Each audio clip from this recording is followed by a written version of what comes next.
खबर ओडिशा। ओडिशा सरकार को उच्च शिक्षा विभाग अधीन अनुदान प्राप्त 488 वर्ग अध्यापक अध्यापिका मानक प्रति राज्य सरकार अहेतुक वैमात्रिक मनोभाव प्रतिवाद रे बालेश्वर जिला नीलगिरी एनएससी कल्याण मंडप परिसर राज्य selection board lecturers association OSL एक सांबादिक सम्मेलन कर क्षोभ प्रकाश करते।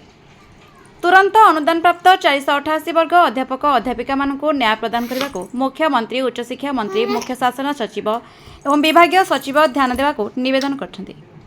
सूचना अनुसार राज्य सरकार का अनुदान प्राप्त बेसरकारी महाविद्यालय नियुक्ति नियमावली 2014 अनुसार एसएसबी चयन प्रक्रिया समस्त मानदंड पूर्ण कर 2016 मसीह नियुक्ति पाई 488 वर्गर समस्त अध्यापक अध्यापिका मानक 8 वर्ष पूरण हेले पदोन्नति ग्रुप ए सहित ग्रेड पे 4600 वृद्धि पाई 5040 हेबार प्रावधान रही।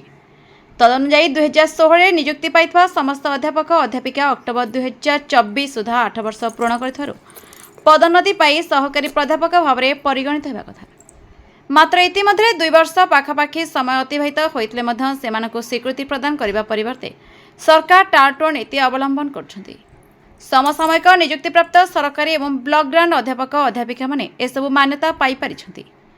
एने बारंबार संघ मान्यवर उच्च शिक्षा मंत्री सचिव एवं अन्य विभागीय अधिकारी अभियोग करते एथिप्रति गुरुत्व दि जाइनथिबा आज सांबादिक सम्मेलन उपस्थित संघर नेतृवृंद क्षोभर सहित उद्वेग प्रकाश करछन्ति। तेबे राज्य सरकार सीसीआर बाहाना करी पदोन्नति दाबी को चपाई रखिथिबा सांबादिक सम्मेलन अभियोग करछन्ति। ए बाबदरे डॉक्टर संग्राम कुमार राउत कहन्ति।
जय जगन्नाथ मु किरणमाणा सेठी नीलगिरी महाविद्यालय दर्शन शास्त्र अध्यापिका अटे।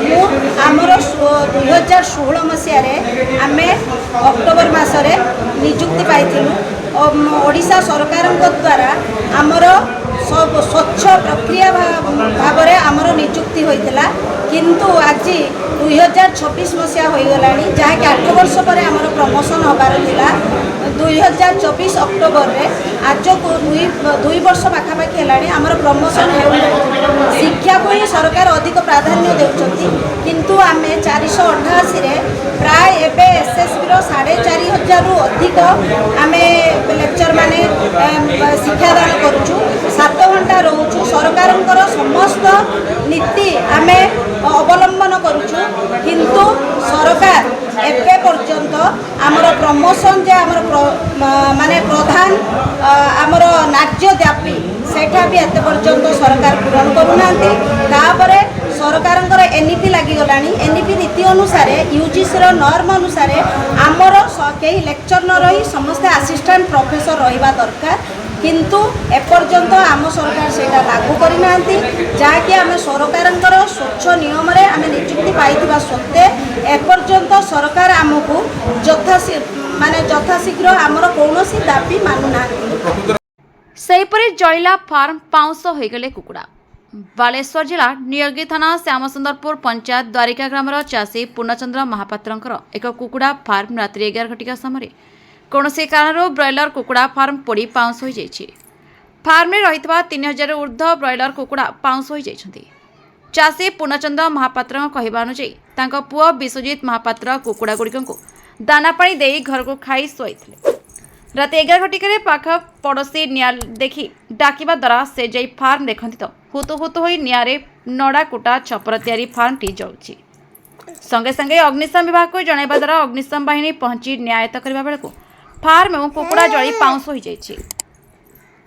ନୀଳଗିରିରୁ ପ୍ରଫୁଲ୍ଲ ମହାନ୍ତିଙ୍କ ରିପୋର୍ଟ, ଏ ଖବର ଓଡ଼ିଶା।